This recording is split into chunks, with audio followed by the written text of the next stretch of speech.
day 82 of my 100-day project and day 10 of my Sober 90s challenge. I have been having a rough couple of days here.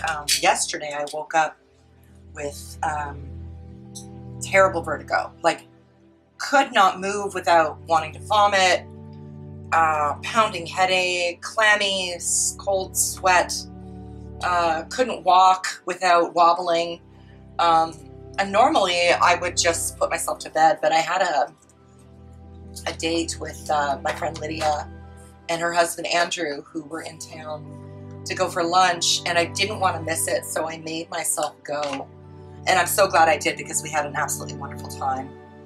But when I got home, I put myself to bed. Like, that was it. I'm done. Today, I'm a little better, not quite as dizzy, but very, very much headachy and just feeling like, oh God, my poor brain. I suspect that this is like detox, even though I am, these are nice. This is what I'm looking for here. Even though I am like 10 days in, I was such a heavy drinker for such a long time that I suspect that my poor brain experienced some shrinkage, and it just isn't quite sure what to do with itself. I just want to say, like, I'm not sure how I feel about this, if I feel lucky or if I feel like at a little bit of a disadvantage, but you know, my drinking wasn't the kind of drinking that like got, like, I didn't black out. I never had a DUI, thank the gods. I didn't humiliate myself in public. You know, I was very much a functioning problem drinker. And I wonder if I hadn't been, if this would have, if I would have made this choice earlier. So I'm having some wonderings about that. But that being said, here I am having made the choice, and I am ready to deal with the consequences, whatever those might be. And I'm not doing that resentfully. I'm not pissed off about it. I'm just letting it be what it is. So if I feel like shit for a while, or, you know, if some of the damage that I've done to my body is indeed permanent, because y'all, vitamin B12 and thiamine is something that you get very deficient in if you're a long-term hardcore drinker. And I am definitely experiencing some symptoms of that, and those may be irreversible. So I'm dealing with that. I'm willing to be with that. I'm not shitting on myself over it. It's a good thing I'm not shitting myself. That would suck. I'm just letting it be what it is, right? Like, that's the message that keeps coming to me. Like, it is what it is, and we'll cross whatever bridge we need to cross when we come to it. So I'm inspired by Monday's Prayers to the Moon for this spread. I want to do something that is inspired by that. So let me see if I can find it here. I've got so many of these paintings. Like, what a fun project this has been so far. These are set aside because they belong to somebody. Where is the one that I did for Prayers to the Moon? I think it's back here. What a great project this has been. Okay, so I did this for Prayers to the Moon, and it's inspired by a pagan chant that basically goes through like each of the elements. So this one was, remember you are earth, ground, give, heal, grow. I actually changed the words. The words were different, and I changed them to suit myself, because like I'm allowed to do that. This brush is already pretty natty. That's not great. I feel like I'm losing the bristles here. I'm just gonna put that aside rather than frustrate myself. So I want to do this again, but I want to do it really abstract. It's kind of inspired by the Kaleidoscope Taster Sessions. I'm not going to do exactly what I saw there. I'm just sort of inspired by Tam's kind of color play. but I'm going to do it a little bit differently from Tam because I can't do it the way that she does it because my hands are so shaky. So I'm going to do something that feels like earth for this one. And then for, this is day 82, so for 83, 84, 85, I think I'll do air, water, and fire in a similar sort of vein so that I have a set of 4. So I'm going to activate these. A couple of those greens over there. So I'm just really focusing here on the greens in these palettes. And I'm just going to do, I think for this one, I'm going to do rolling fields of green is what I'm thinking. So just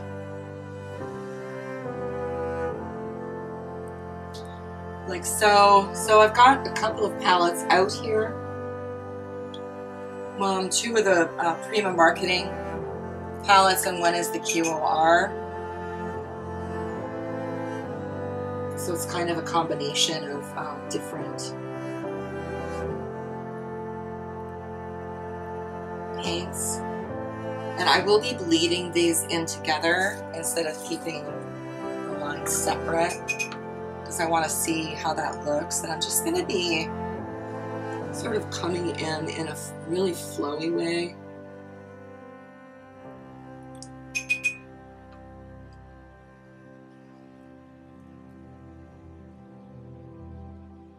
And I'm going to fill the whole thing.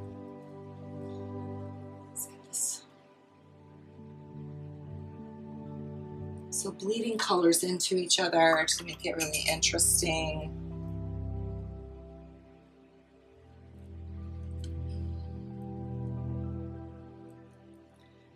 And then this is going to be like really mixed media. I'm going to pull in some acrylic paint in a bit.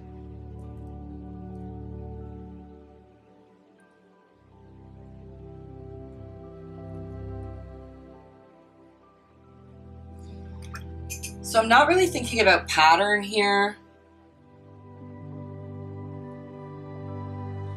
I'm not trying to make patterns. I'm not trying to make it like symmetrical or anything like that. I just want it to be everything bleeding into each other. This is called mist.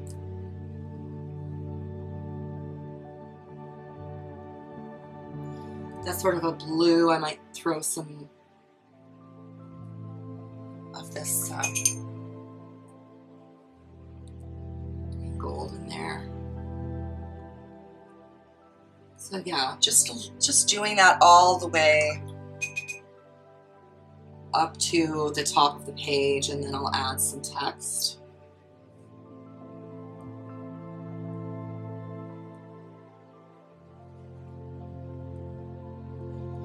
And if you missed the Kaleidoscope Taster, you can still get your hands on the taster sessions by signing up for the full course. I've got a link for that down below. I'm teaching in it, so.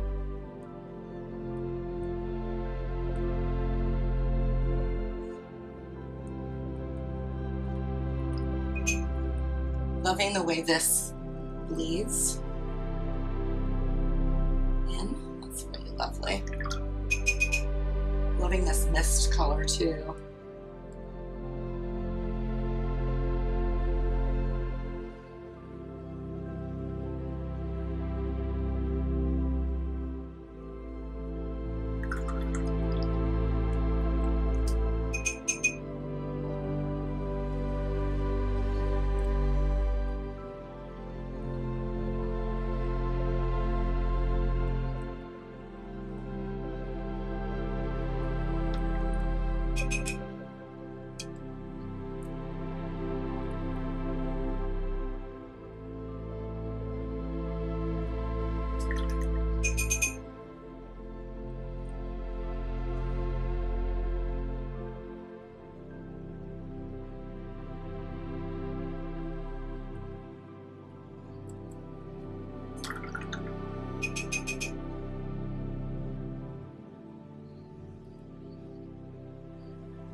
All right, now I'm going to just go in with a black pen and just pick out anything interesting to my eye in the way that the paint bled.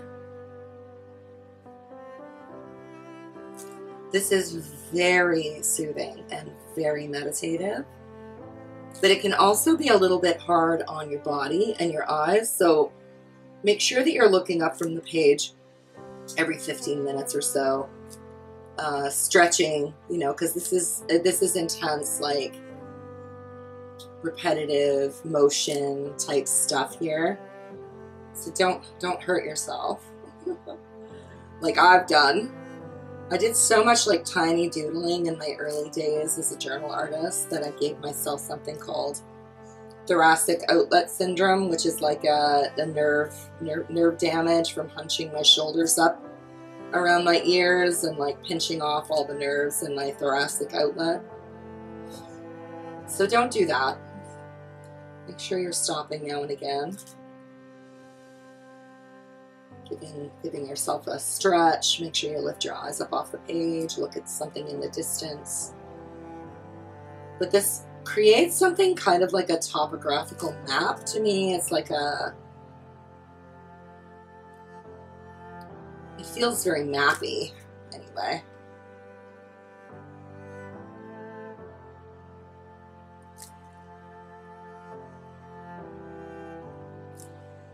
And I can do this for hours, so I do have to be mindful about setting a timer, because I'll just get lost in it.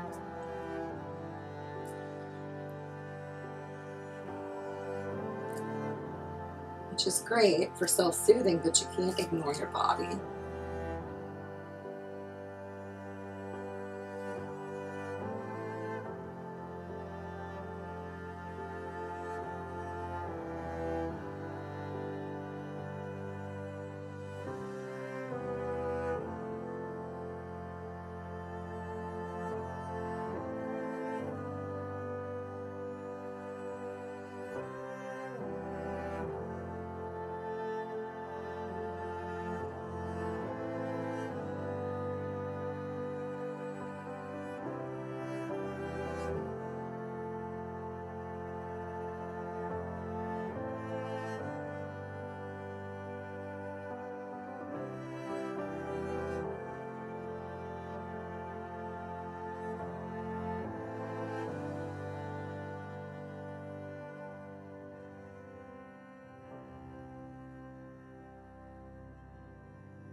that was lovely. So soothing. That was very soothing. Okay, I'm gonna hit this with some workable fixative so that when I glue down my sentiment, none of this watercolor moves. So you can see how this looks like a map or a landscape, and the eye is gonna fill in some things, or the brain is gonna fill in some things. It's gonna tell you that this is something, which is why I love doing this, because it's really nothing. But your brain is going to show you some, you know, maybe there's some aspen trees in here. Maybe there's some Scotch pine. Maybe there's some blue fir, or whatever that's called. But there's going to be something in here for you. So I'm going to go ahead and paint this piece of paper. I'm going to paint the whole thing because I like having gold painted paper just hanging around because I use a lot of it in my practice. So I'm just going to go ahead and paint that, and then I think for the sake of contrast and interest, or maybe not contrast would be the wrong word here, I think. I'm going to go with a green gold glaze over part of this, but I'm going to dry it first. I might do all of it because I don't know how much room this is going to take up.